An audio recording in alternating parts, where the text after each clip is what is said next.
Days after getting a win on the field, Penn State gets another win off it on the recruiting trail. I'm Thomas Frank Carr. Sean Fitz with us to deliver the good news that I think some Penn State fans that have been following Penn State recruiting for a while, they've been hoping for this one, Fitz.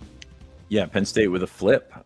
It's not unexpected. We wrote it last week on Blue White Illustrated, if you were following along, that this is one that Penn State was really hammering home. And it was before this weekend in which Virginia Tech lost to Vandy, and Penn State looked pretty competent on offense against West Virginia. But Penn State has flipped one of its top wide receiver targets in the class of 2025.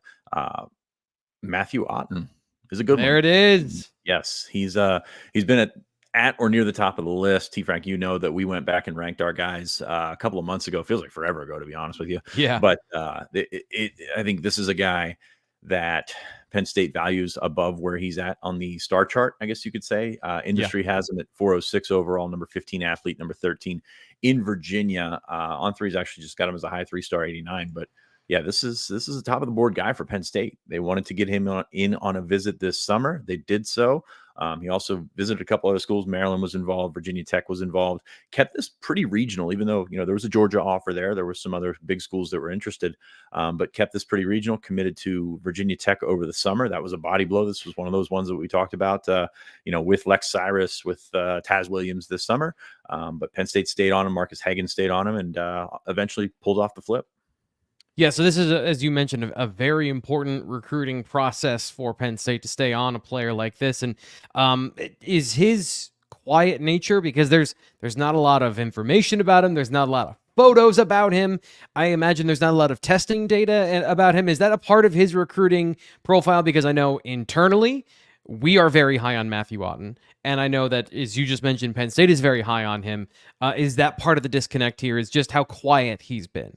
I think that's some of it. I hate to put all the stock in it in terms of like where he's at, rated recruiting wise and things like that, because I do think it'll go up. I think he's a playmaker. I think he'd help Penn State score points, and I think that's big. He's got some track times that are pretty good.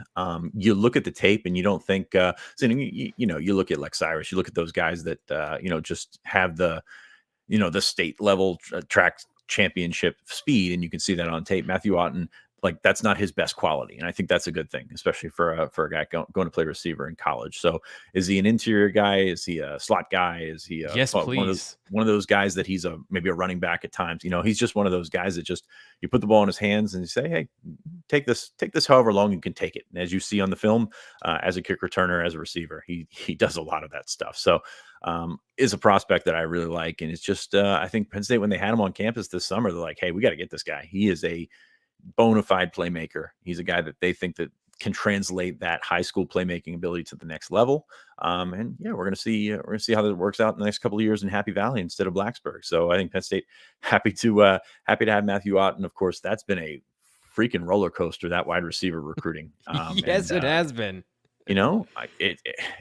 It's turned out okay. I think they're still on Cyrus. They got Kobe Howard, who, we spent a lot of time talking about Kobe Howard in early August and late July before he committed.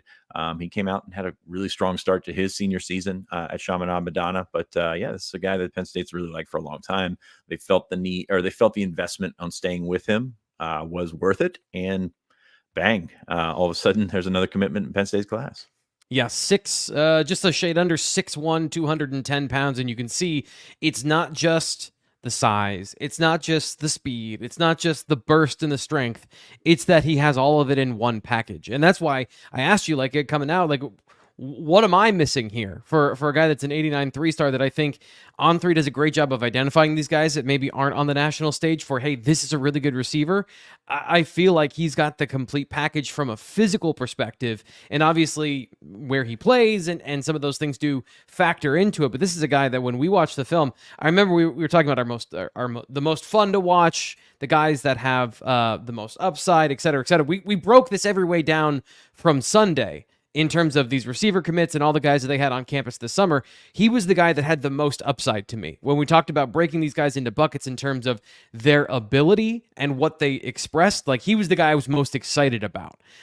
So I'm surprised. I'll check back in on this, that he wasn't a little bit higher on the On3 rankings. I'm not trying to belabor that point. I found that interesting given the profile in general. So when it comes to this particular recruitment, How do you feel about the process overall now with Marcus Haggins and that ongoing conversation with recruiting and with development? Now that we have a couple of pieces falling into the picture after week one and with this flip.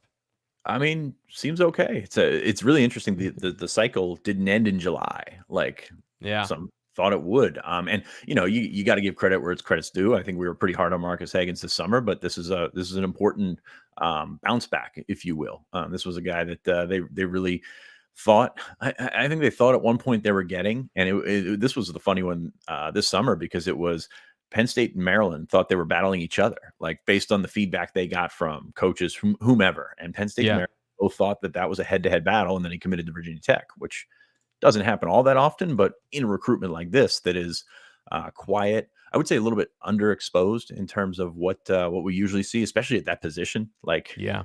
receivers, there's a little bit of overexposure at times there. So I think that goes into it. But yeah, I think it's a good bounce back for Haggins. I think it's a good bounce back for just the offensive recruiting in general. Again, I would caution you to not get too far ahead on Penn State. Looked great this weekend, and Virginia Tech did not. Like I don't think that's at play here at all, to be honest with you. And Okay. because as we talked about last week on the site, Auton was listening. I mean, that was before those games were played. So, maybe there's an element of seeing more upside in the Andy Kotelnicki offense, but I think that part is going to be overblown when you talk about the Yeah. reaction commitment. I just think it's sticking with it.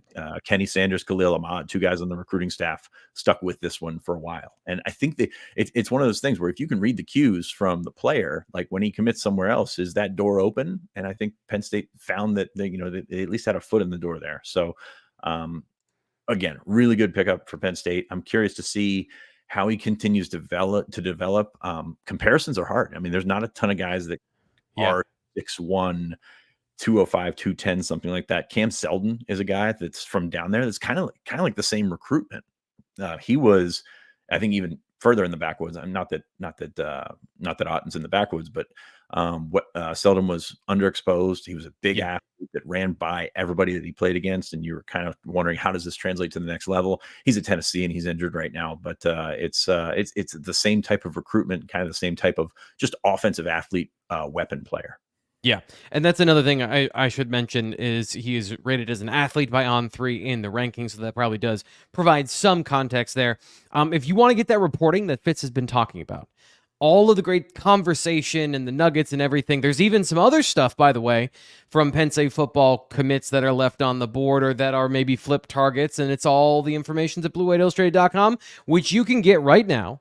If you subscribe with the promo code we are 50% off because of the West Virginia win this weekend. We've extended our 50% off sale through the end of today. So 50% off your annual membership, bluewhiteillustrated.com. If you want Penn State football recruiting news, if you want to get in and know about Matthew Outten and read those premium articles from Fitz, that's the place to go get it. We have the conversation. This is kind of like the end of the journey on that particular part. This is the party at the end for you, the fan watching here, but all of the work and the grind behind the scenes, bluewhiteillustrated.com. Anything else here, Fitz, with Auton and the class and how it's built? Because I think, just to reiterate some of the things that we've discussed, when you look at the class now, Lyric Samuel, big potential laden receiver. You've got Jeff Exener, a big physical receiver, and now Matthew Outten, a big physical receiver. This is suddenly one player changes how you feel about this group and their potential and their upside, and at least for me it does. What do you think at this point? Well, you've also got a couple guys in 2026. You got a slot guy in LeVar Keys. You got Jasier Rogers. You think is going to play on the outside. So again, that conversation we had a couple weeks ago on the show is Marcus Haggins doing too much wide receiver recruiting? Obviously, that's what we saw coming. That was the thing that was going to come out. No, I mean, I think you can stockpile here. You look at the room and how it's built. There was a lapse there, especially with Carmelo Taylor's class. He was the only guy you brought in. He's not here anymore. That was just 2 cycles ago, or a cycle and a half ago, I guess it was. So that's the kind of holes that you're looking to fill. And if you can do so with guys that are essentially plan A, top tier guys that you have on your list, like an Auton, like you're not just stretching to take anybody. And that's kind of what we stressed all summer is like, don't just fall for that. Don't go for that. You've got a lot of time left. And to be honest with you, a little bit quicker than I expected in terms of Matthew Outten, but it's certainly one that they will jump up and, just take whenever they can get. So yeah, I think it's a good bounce back. Still got to develop those guys. Still got to work on the progress on the field, work on the progress on practice every day. Not only, and I guess I've only mentioned Haggins, but they've got Mark Dupuis, of course, strong in that area because he coached at Old Dominion for a couple of years. There's a couple of guys that were in on this. I mentioned Khalil Ahmad and Kenny Sanders as well from the recruiting staff. So like this is a team effort, and they got it across the line. James Franklin, I'm not exactly sure when the call came in, but this one's been in the works for a while, and it's a good one for Penn State. Yeah, Penn State football getting Matthew Outten to join the class of 2025. Starting to fit. I feel like the perception about this class is going to start to change because of those skill position players. Some of those players that I think were misses on the front end, and some of the things that are happening here, you and Ryan have talked about as we get into the season and as we get closer to signing day. This was a potential. So there is a lot of opportunity and time left for this class for the narrative to shift on that. And I feel like this is one of those points where maybe it is. Derek here in the chat, and I apologize, I'm not going to take a stab at your last name. Flips from Duke and Virginia Tech. It's a ruthless business. This is actually something James Franklin, I want to say, hinted at, but he did say, like, when you're talking, somebody asked him before West Virginia, what do you do to get prepared for the season? He says, talk to a bunch of people, always try to be learning, call other coaches. And he said, you can't really do that with the Virginia Tech right now. Fast forward a couple of weeks, maybe 14 days, and here we sit with the Nittany Lions getting a Virginia Tech commit. So any thoughts on the Brent Pry relationship and that particular dynamic here between the two staffs? I think we kind of knew it was coming at some point, but that's been a cordial relationship for a while. But like that's one of those ones where Brent Pry had a really good win to stab Matthew Outten from Penn State, from other schools as well, and that was a big one at the time, especially for in-state recruiting for him. And actually, the class is pretty good and low, like centered on wide receiver playmakers, which is interesting because Auton's one of three guys that they had is really, really good. But that's the business, man. He flipped somebody from Duke. Of course, Manny Diaz, the head coach there, flipped Cam Smith. I didn't say somebody, but flipped Cam Smith from Duke, flipped Matthew Outten from Virginia Tech, and all is fair in recruiting. So that's the way you got to go about it. Nobody's feeling, I'm sure Brent's not happy, but nobody's feeling sorry for themselves here because that's the game. Yeah. One last time, as we're going to get into this, because again, recruiting does not stop during the football season, even though sometimes I wish it did so I could just focus on one thing. But Fitz does great at doing both of these things and getting you the information. So join us, BlueWhiteIllustrated.com, 50% off an annual membership, promo code WEARE. You get football recruiting news, you get football news, you get football analysis, you get football reporting, you get front office reporting, anything you want. 24/7, 365, completely covering Penn State sports. That's the place to go, and you can get it for half off right now. That deal ends the end of today, so sign up right now. For Sean Fitz, I'm Thomas Frankar. We will be back with the next breaking news from Blue White Illustrated.